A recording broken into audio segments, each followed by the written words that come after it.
નમસ્કાર. ધોરણ 11 વાણિજ્ય વ્યવસ્થા વિષયની અંદર તમામનું હાર્દિક સ્વાગત છે.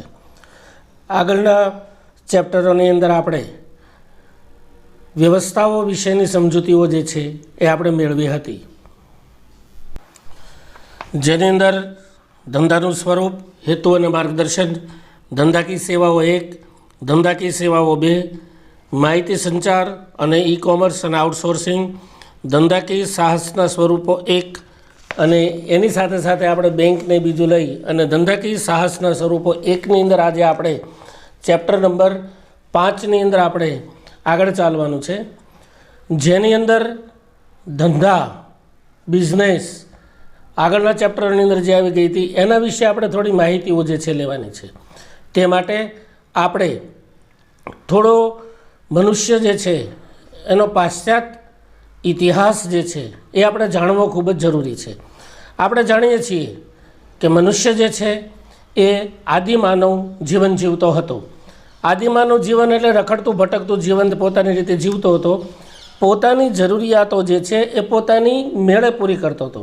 જંગલમાં રખડતો હતો, ફળ ફૂલ ખાતો હતો, કંદમૂળ ખાતો હતો અને ગુફાઓની અંદર રહેતો હતો. નજીકમાંથી નીકળતા ઝરણાઓની અંદરથી પાણી પી અને પોતે એનો વસવાટ કરતો હતો. ત્યાં સુધી કુટુંબ પ્રથાઓ જે છે, સાથે રહેવાની પ્રથાઓ જે છે એ અસ્તિત્વમાં ન હતી. મતલબ મનુષ્ય જે છે એ મનુષ્યની જરૂરિયાતો જે છે એ મર્યાદિત હતી. માત્ર ખાવું, રહેવું ને પીવું આવી સામાન્ય જરૂરિયાતો હતી. આ સામાન્ય જરૂરિયાતો પણ પોતે પોતાની રીતે પૂરી કરતો હતો. પરિણામે ધંધો, બિઝનેસ જેવું કોઈ પણ અસ્તિત્વ જે છે એ અસ્તિત્વ આપણને જોવા મળતું ન હતું. એ મુજબ આપણે જોઈએ તો મનુષ્ય આદિ જીવન ગુજારતો હતો ત્યારે પોતાની જરૂરિયાતો જે છે એ પોતાની જાતે સંતોષતો હતો. પછી ધીમે ધીમે ક્રમશઃ બધા કુટુંબની અંદર રહેવા માંડ્યા. એને એમ લાગ્યું કે ભાઈ આપણે જરૂરિયાત છે પાણીની, તો નદીના કિનારા ઉપર એણે વસવાટ કર્યો છે. અમુક વ્યક્તિઓને એણે કહ્યું કે ભાઈ તમે પશુપાલન કરો, અમુકને કહ્યું કે તમે રક્ષણનું કામ કરો, અમુકને કહ્યું તમે ખેતીનું કામ કરો. આમ આખી વ્યવસ્થા જે છે એ કુટુંબ પ્રથા સ્વરૂપે અસ્તિત્વમાં આવી હતી. એ સમયે પણ ક્રમશઃ લેવડ દેવડ, જેને આપણે આગળના પાઠની અંદર જોયું તો કે સાટા પદ્ધતિ, લેવડ દેવડની પ્રથાથી પોતાની જરૂરિયાતો જે છે એ પૂર્ણ કરતો હતો.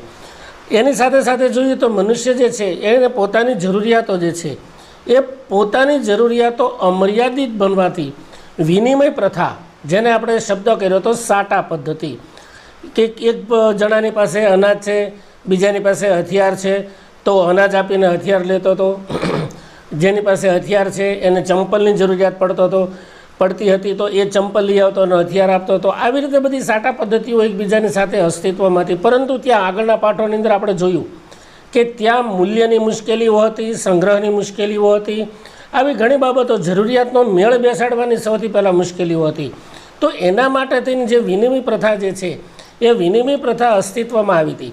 પરંતુ એકબીજાથી પોતાની જરૂરિયાતો પૂર્ણ કરવા લાગ્યો અને ત્યાર પછી ક્રમશઃ જે છે એ વેપાર જે છે એ વેપારની શરૂઆત જે છે એ થઈ, આવું માનવામાં આવે છે.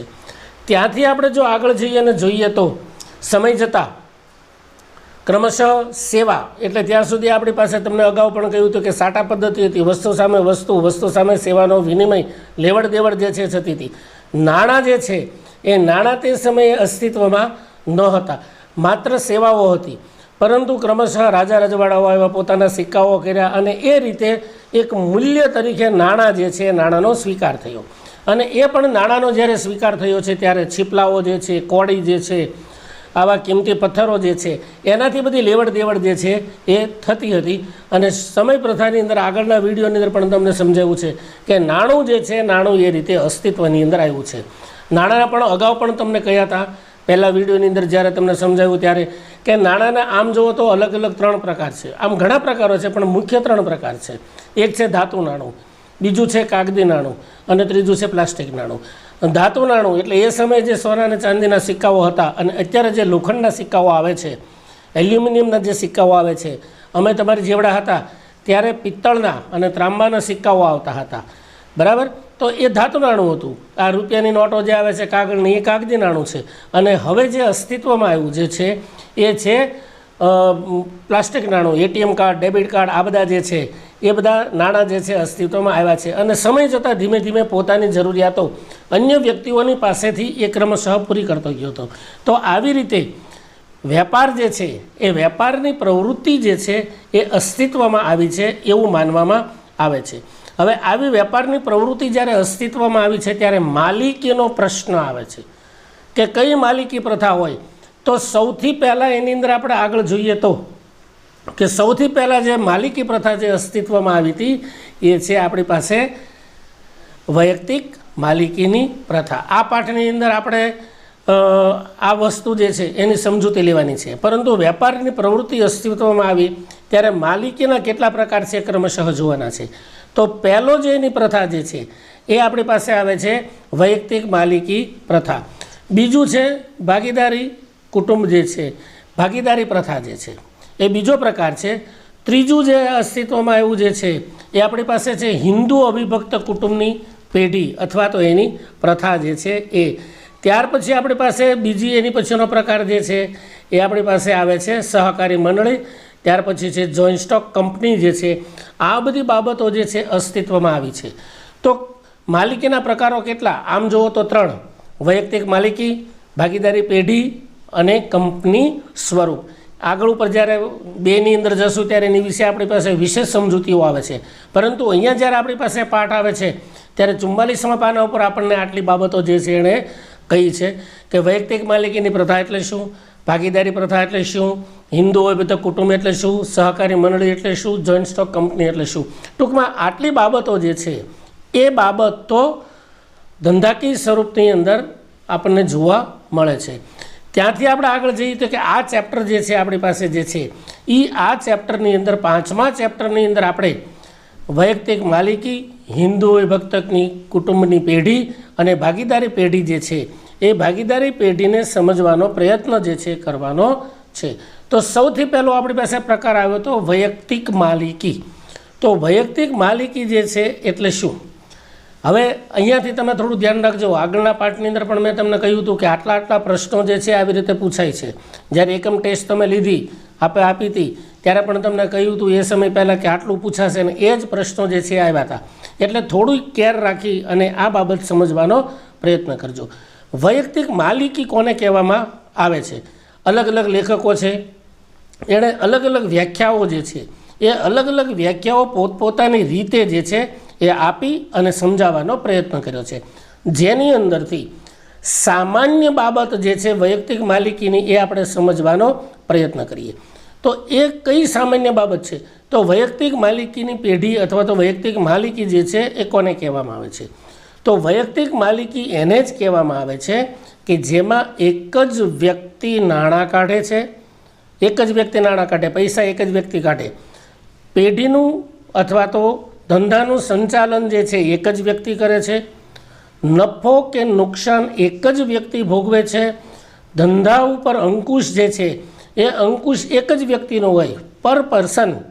આ ખાસ ધ્યાન રાખવાનું છે વૈયક્તિક માલિકીની અંદર. તો વૈયક્તિક માલિકી એટલે એવી છે કે જેમાં એક જ વ્યક્તિ હોય, એક જ વ્યક્તિ નફો કે નુકસાન ભોગવે, એક જ વ્યક્તિ નાણાં કાઢે, એક જ વ્યક્તિનો અંકુશ હોય, એક જ વ્યક્તિ ધંધાનું સંચાલન કરતી હોય. આવી માલિકી પદ્ધતિને વૈયક્તિક માલિકીની પેઢી જે છે કહેવામાં આવે છે. ખાસ ધ્યાન રાખવાનું છે આની અંદર. આપને પૂછાય કે વૈયક્તિક માલિકી એટલે શું? તો વૈયક્તિક માલિકી એટલે એક જ વ્યક્તિ ધંધાનું સંચાલન કરે, એક જ વ્યક્તિનો અંકુશ હોય, એક જ વ્યક્તિ નફો કે નુકસાન ભોગવે. આ તમામ બાબતો કોઈ એક જ વ્યક્તિ ધંધાના નિર્ણયો જે છે એ ધંધાના નિર્ણયો પણ એક જ વ્યક્તિ લેતી હોય તો એવી માલિકી પ્રથાને વૈયક્તિક માલિકી તરીકે ઓળખવામાં આવે છે. હવે આવી વૈયક્તિક માલિકી જે છે એની લાક્ષણિકતાઓ એટલે લક્ષણો કયા કયા છે? તો સૌથી પહેલી બાબત એની અંદર આપણને જણાવવામાં આવી છે કે સરળ સ્થાપના વિધિ.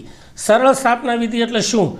જો બરાબર યાદ રાખજો, અહીંયા સીધું જ સરળ સ્થાપના વિધિ કીધી છે, પણ કોની સાથે કીધેલી છે? ભાગીદારી પેઢી અને કંપની સ્વરૂપની સરખામણીની અંદર અહીંયા વાત કરવામાં આવેલી છે. તો સરળ સ્થાપના વિધિ. તો ધંધો જ્યારે એ વૈયક્તિક માલિકીને કરવાનો હોય ત્યારે પોતાના ધંધાની સ્થાપના કરવાની હોય તો સાવ સરળતાથી થઈ શકે છે. કેવી રીતે? દાખલા તરીકે આપણે પાનનો ગલ્લો નાખવો છે, બરાબર?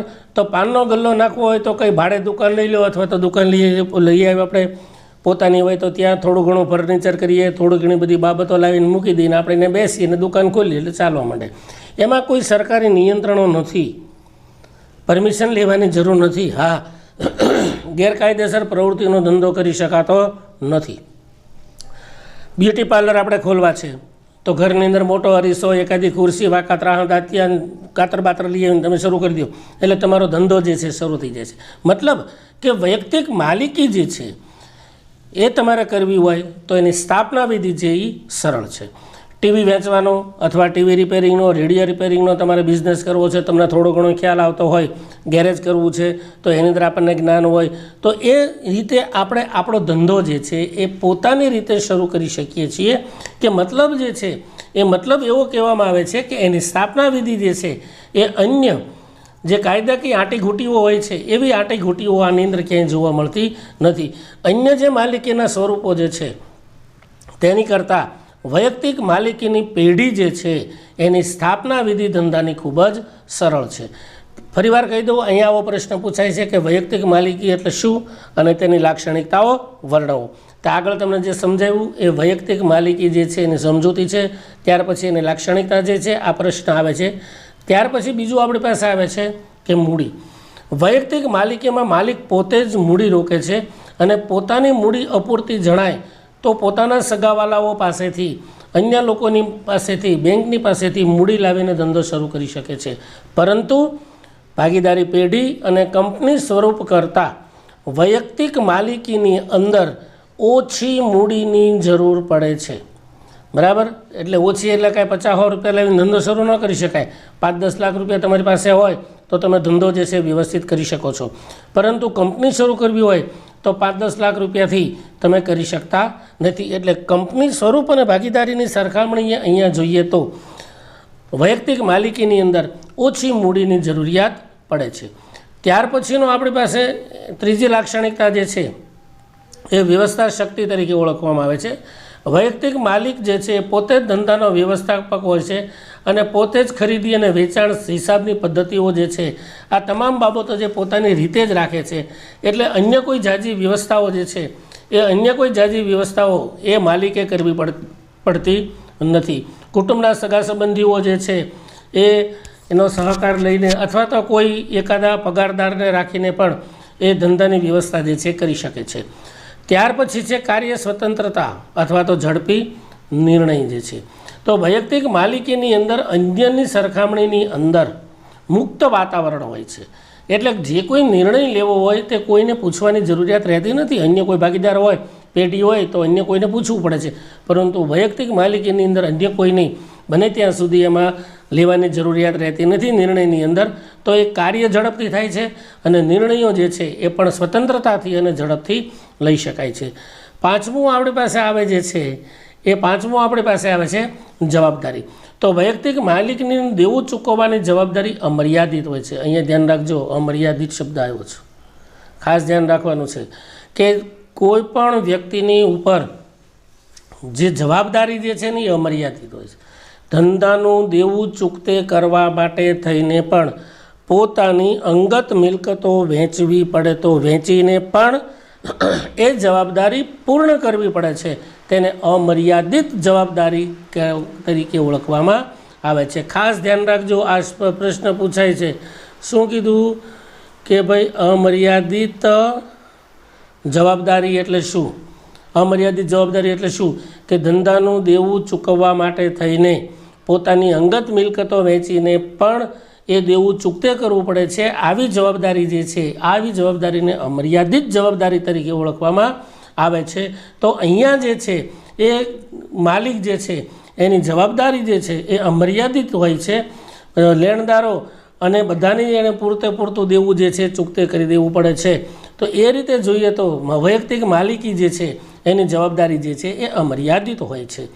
ત્યાર પછીનું આપણી પાસે છઠ્ઠું છે રહસ્યોની જાળવણી. વૈયક્તિક માલિકીમાં વેપારી પોતાના ધંધાના એકમાત્ર માલિક હોવાથી રહસ્યોની ગુપ્તતા રહે છે. હવે રહસ્ય એટલે શું? કાંઈક એવી બાબત હોય જે એનું હોલોગ્રામ બની ગયો, ટ્રેડમાર્ક બની ગયો. દાખલા તરીકે આપણે કેડબરીઝ ચોકલેટ ખાઈએ છીએ તો એની અંદર આપણી પાસે ડેરી મિલ્ક આવે છે, કિટકેટ આવે છે, પલ્સ આવે છે, આવી બધી ઘણી બાબતો. દરેકના સ્વાદ કેવા છે? અલગ અલગ સ્વાદ છે. તો આ જે અલગ અલગ સ્વાદ જે છે ને એ એનું રહસ્ય છે. પાર્લે બિસ્કિટ ખાઈએ છીએ, બરાબર, અન્ય બીજા પ્રિયા બિસ્કિટ આવે છે ખાઈએ છીએ, પણ દરેકના સ્વાદ કેવા છે? અલગ અલગ છે. તો એ અલગ અલગ જે છે ને એ એનું શું છે? રહસ્ય છે. તો ધંધાના રહસ્યોની જાળવણી જે છે એ અન્યની સરખામણીની અંદર વૈયક્તિક માલિકી જે છે એની અંદર સારા પ્રમાણની અંદર જળવાઈ રહે છે અને એના હિસાબે થઈ અને ધંધાની અંદર ગુપ્તતા જે છે ખૂબ જ સારી રીતે જળવાઈ રહે છે. ત્યાર પછી છે અંગત સંપર્ક. તો અંગત સંપર્કની અંદર આપણે જોઈએ તો વૈયક્તિક માલિકીમાં વ્યાપારનું કાર્યક્ષેત્ર મર્યાદિત હોવાના લીધે ગ્રાહકો અને અંગત સંપર્ક જાળવી શકાય છે અને ગ્રાહકોની બદલાતી જતી રુચિ, જરૂરિયાત, ફેશન અને માંગ આ બધાને ધ્યાન વ્યાપારીનું હોય છે, કારણ કે ગ્રાહક સાથે સીધો જ સંપર્કમાં હોય છે. તો ફેશન છે, રુચિ છે, અભિરુચિ જે છે, ટેવ જે છે એ અંગત સંપર્ક દ્વારા જે છે જાણી શકાય છે. 8મું છે માલિકી અને સંચાલનનું ઐક્ય. તો વૈયક્તિક માલિકીમાં એક જ માલિક હોય છે અને એ જ સંચાલક હોય છે, તેથી માલિક અને સંચાલકની ઐક્યતા જે છે આપણને જોવા મળે છે. ત્યાંથી આપણે આગળ જઈએ તો આવા વૈયક્તિક માલિકી જે છે એ વૈયક્તિક માલિકીના ફાયદાઓ શું? જો એક વસ્તુ યાદ રાખજો, ફાયદા હશે તો મર્યાદા આવશે અને મર્યાદા આવશે તો નવી વસ્તુની શોધ થશે. આપણને સાહેબ આમાં ક્યાં નવી વસ્તુની શોધ થઈ? તો વૈયક્તિક માલિકીના ફાયદા આવ્યા, ત્યાર પછી એની અમુક મર્યાદા આવી એટલે નવી વસ્તુની શોધ થઈ. કયું? એક કરતાં બે વ્યક્તિ, એક કરતાં વધારે વ્યક્તિઓ ભેગા થયા, એને કહેવામાં આવ્યું ભાગીદારી પેઢી. ત્યાં પણ એની મર્યાદા આવી. તો એ મર્યાદાને વળી પાછી સોલ્વ કરવા માટે તેને જે બાબત આવી એ આવી કંપની સ્વરૂપ. એટલે તમામની ફાયદાઓ પણ હશે અને તમામના મર્યાદાઓ જે છે એ પણ આપણને જોવા મળશે. ત્યાર પછી એના ફાયદાઓ જે છે એ ફાયદાઓ જોઈએ તો આગળ ઉપર જેમ જોયું કે ઓલાની અંદર જે છે એ મુદ્દો અહીંયા રિપીટ થાય છે. સરળ સ્થાપના વિધિ છે કે વૈયક્તિક માલિકીની સ્થાપના વિધિ સરળ છે, કોઈપણ પ્રકારના દસ્તાવેજો તૈયાર કરવાના હોતા નથી અને કાયદાની કોઈ આંટીઘૂંટીઓની વિધિમાંથી પણ પસાર થવું પડતું નથી. ઓછી મૂડી ભંડોળ કે અશિક્ષિત સામાન્ય લોકો હોય તો પણ તે પોતાનો ધંધો જે છે એ શરૂ કરી શકે છે. ત્યાર પછી જે પ્રમાણમાં ઓછી મૂડી. તો ઓછી મૂડી જે છે વૈયક્તિક માલિકીના અગત્યની લાક્ષણિકતા છે, વિશિષ્ટ લાભ છે. વૈયક્તિક માલિકી ઓછી મૂડીથી પણ વેપાર કરી શકે છે. કોની સરખામણીમાં? ભાગીદારી પેઢી અને કંપની જે છે એની સ્વરૂપની અંદર. ફરીવાર આનો અહીંયા પોઈન્ટ જે છે રિપીટ થાય છે, રહસ્યોની જાળવણી. તો વેપાર જે છે એ ધંધાની સફળતાના જે રહસ્યો જે છે એ વેપાર માટે આવશ્યક હોય છે. ધંધાકીય માલિકીના સ્વરૂપમાં એક જ વ્યક્તિ જે છે એ સર્વસત્તાધીશ હોવાના કારણે તેના હિસાબો છે, તેના સોદાઓ જે છે અને તેની સફળતાની ચાવીઓ જે છે એ અન્ય ધંધાની સરખામણીમાં એ ગુપ્ત જે છે એ રાખી શકાય છે. ત્યાર પછી છે ઝડપી નિર્ણય. તો આ ઝડપી નિર્ણયની અંદર આપણે જોઈએ તો વૈયક્તિક માલિક ધંધાકીય વિષયક બાબતોનો સર્વોપરી નિર્ણાયક હોવાથી પોતાને ધંધાને સ્પર્શતી મહત્ત્વની તમામ બાબતો અંગે તરત જ નિર્ણય લઈ બજારની રૂખ અને બદલાતા જતા સંજોગો અનુસાર પોતે ધંધો ફેરવી અને નવી વસ્તુ લાવીને વેચાણ કરી શકે છે. તેમાં ભાગીદારી પેઢી અને વૈયક્તિક માલિકીની જેથી અન્યને પૂછવું પડે, અન્યની સંમતિ લેવી પડે એવું અહીંયા કંઈ હોતું નથી. એટલે ઝડપી નિર્ણય જે છે એ ઝડપી નિર્ણય પણ લઈ શકાય છે. ત્યાર પછી છે વ્યક્તિગત સંપર્ક જે છે, ત્યાર પછીની બાબત છે. તો અહીંયા આગળ ઉપર આપણે જોયું તો અંગત સંપર્ક આવે છે, અહીંયા વ્યક્તિગત સંપર્ક જે છે. આમ જુઓ તો જેને આગળ ઉપર જોયા એ ફાયદાની સાથે રિપીટ થાય છે પણ થોડું થોડું ફરતું થાય છે, એટલે ધ્યાન રાખવાનું છે. તો વ્યક્તિગત સંપર્ક વૈયક્તિક માલિકીમાં ધંધાનો માલિક સંચાલન વચ્ચે એકી જોવા મળે છે. માલિક પોતે જ ધંધાનું સંચાલન સૂત્ર પોતાના હાથમાં રાખતો હોવાથી ગ્રાહકો, કર્મચારીઓ, લેણદારો સાથે અંગત અને વ્યક્તિગત જીવન સંપર્ક જે છે રાખી શકે છે અને બદલાતા વેપારના વલણો, ફેશન, રુચિ મુજબ તે પણ એમાં ફેરફાર કરી અને પોતાનો ધંધો જે છે એ સાચવી અને વધારે નફો જે છે મેળવી શકે છે. ત્યાર પછીનો ફાયદો જે છે એ પરિવર્તનશીલતા. તો પરિવર્તનશીલતા એટલે વૈયક્તિક માલિકીમાં બદલાતા સંજોગોની સાથે માલિક પોતાના વેપારમાં જરૂરી ફેરફારો જે છે એ ખૂબ જ જાગૃતતાથી પોતાની રીતે ઝડપી રીતે લાવી શકે છે. પરિણામે ધંધો જે છે એની નફાકારકતા જે છે નફાકારકતાની અંદર વધારો થતો જોવા મળે છે. ત્યાર પછીનો આપણી પાસે ફાયદો જે છે ઓછા કાનૂની નિયંત્રણો, કે અન્યની સરખામણી એટલે કંપની સ્વરૂપ જે છે અને ભાગીદારી પેઢી જે છે, ભાગીદારી પેઢીને 1932 અને અત્યારે નવો કાયદો ફરી ગયો છે 1913નો કાયદો, એ મુજબ એના નિર્ણયો લેવા પડે છે. કંપની સ્વરૂપ 1956 એક્ટ જે છે એ મુજબ એને બધા દસ્તાવેજો તૈયાર કરવા પડે છે. ભાગીદારી પેઢીને એને મુજબના દસ્તાવેજો તૈયાર કરવા પડે છે.